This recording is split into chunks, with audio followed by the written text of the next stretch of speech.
안녕하세요 여러분. সবাই কেমন আছেন? সবাইকে আমার চ্যানেলে স্বাগতম।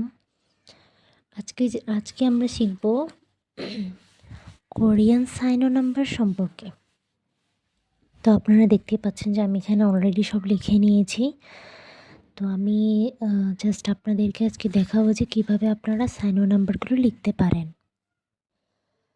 ভিডিও শুরু করার আগে আমি বলতে চাই যারা এখনও এগুলো শিখেননি বা কনসোনেন্ট ভাওয়েল সম্পর্কে এখনও জানেননি তাদেরকে বলবো যে প্লিজ আপনারা আগে এগুলো আগে শিখে নেবেন, না হলে কিন্তু আপনারা মোটেও শব্দ গঠন করতে পারবেন না।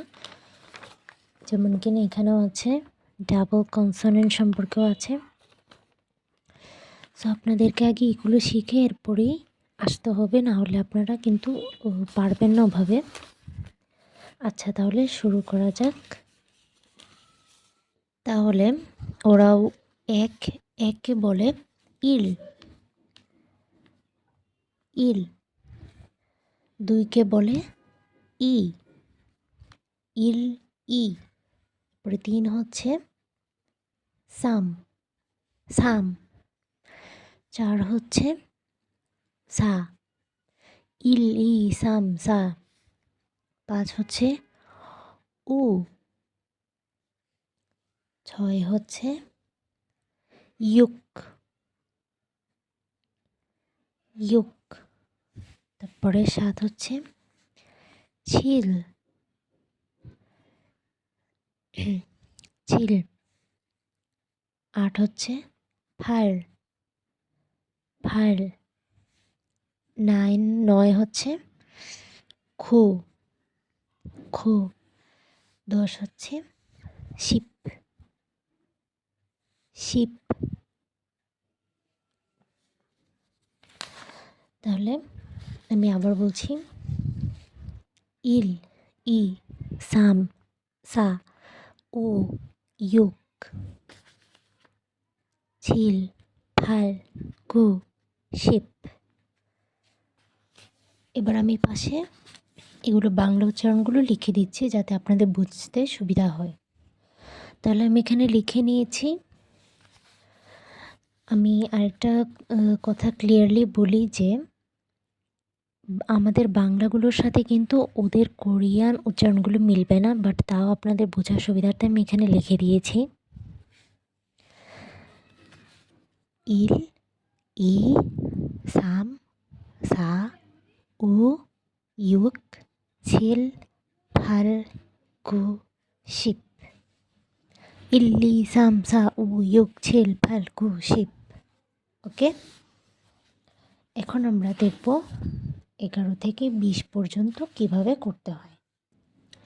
সত্যি কথা বলতে কোরিয়ান এখানে যেমন আমাদের 10-এর পর আমাদের বলতে হচ্ছে 11, 12, 13, মানে আমাদের কিন্তু 1, 2, 3, 4-এর সাথে কোনো মিলই নেই এগুলো, তাই না? এগুলো অন্যরকম উচ্চারণ, কিন্তু ওদের ক্ষেত্রে কিন্তু সেটা এরকম না।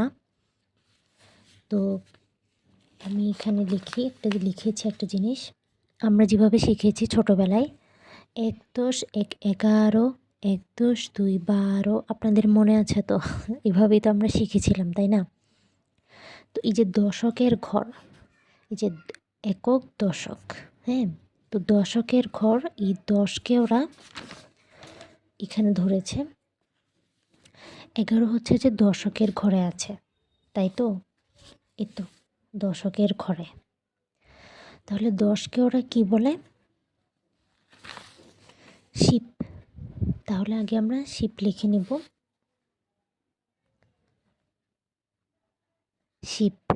তো 10-এর জন্য আমরা শিপ লিখলাম, আর 1-এর জন্য আমরা লিখব ইর, ইর, শিপ ইর, শিপ ইর।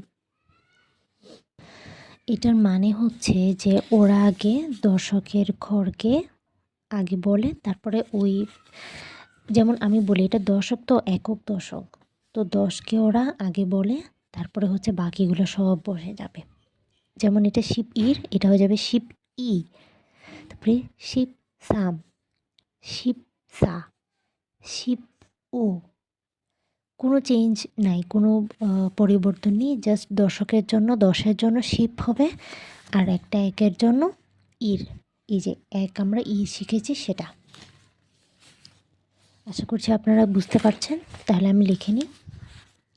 শিপ ইর, শিপ ই,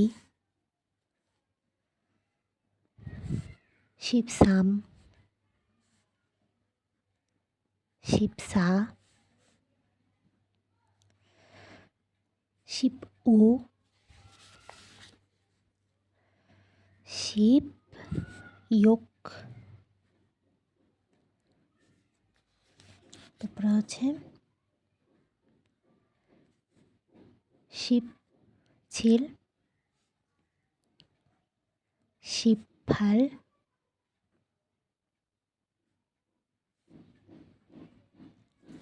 শিপ খু। তাহলে এবার বুঝিয়ে গিয়েছেন যে দশের জন্য শিপ হয়েছে, মানে দশকের ঘরের জন্য শিপ বসিয়েছি, আর বাকিগুলো একই। এই 1 2 3 4 আমরা যেভাবে শিখেছি ঠিক সেম সেরকম। আর 20 এটাকে আমরা এখন কিভাবে বলবো? তো 20-এর ক্ষেত্রে হচ্ছে ওরা দুইটাকে 10 ধরে। যেমন আমরা তো জানি 10 যোগ 10 সমান 20, তাই তো? তো ওরাও এটাকেই, দুইটা 10কে ওরা 20 ধরে। তো দুইটা 10-এর জন্য ওরা দুই আমরা কি শিখেছি? ই, ই। তাহলে দুইটা 10 মিলে যদি 20 হয়, তাহলে দুইটা 10 দিয়ে তো 20 হয়েছে, তাহলে ই আগে হবে, ই। তারপরে 10-এর জন্য কি হবে? শিপ, ই শিপ। বোঝাতে পেরেছি? আমি আরেকবার বলছি, ওরা যখন 20 বলে সেটাকে ওরা তখন শিপ ই বলে না, ওরা 20 বলতে দুইটা 10কে ওরা ধরে। তো দুইটা 10 মানে দুইটা, এই একটা এই দুইটা। হ্যাঁ, তাহলে দুইটা 10 যেহেতু, তাহলে 2-এর জন্য আমরা 2 বলতে বুঝি ই, তাই তো? ইল, ই। তো ই আগে আমরা বসিয়েছি, আর ওই যে দশকের জন্য এই যে শিপ, শিপ, ই শিপ। তাহলে আমি এখন এখান থেকে বলি শিপ ই, শিপ ই, শিপ সাম, শিপ সা, শিপ উ, শিপ ইউক, শিপ ছের, শিপ ফার, শিপ খু, ই শিপ। ওকে? তো শেষবারের মতো আমি আরেকবার এটা পড়ছি। এবার 1 থেকে 20 পর্যন্ত সবগুলো একবারে বলবো।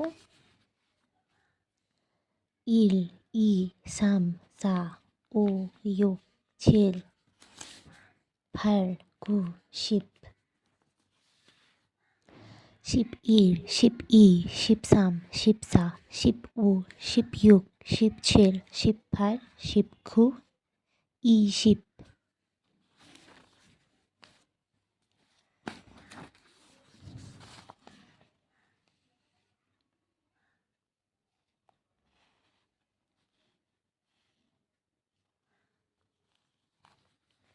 তাহলে আশা করছি আপনারা বুঝতে পেরেছেন যে 1 থেকে 20 পর্যন্ত এটা হচ্ছে Korean Sino number. Sino numbers, এটা হচ্ছে Korean Sino numbers. I am sorry, আমি এটা শুরুতেই বলতে ভুলে গিয়েছিলাম। আই মিন এখানে লিখেই নেই, আমি লেখা উচিত ছিল, বাট ইটস ওকে। এটা হচ্ছে সাইনো নাম্বার। অ্যান্ড নেক্সট আমরা শিখবো দি নেটিভ নাম্বার সম্পর্কে। সো আজকের ক্লাস এতটুকুই, আশা করছি আপনারা বুঝতে পেরেছেন। আবার দেখা হবে। ভালো থাকবেন সবাই। আসসালামু আলাইকুম।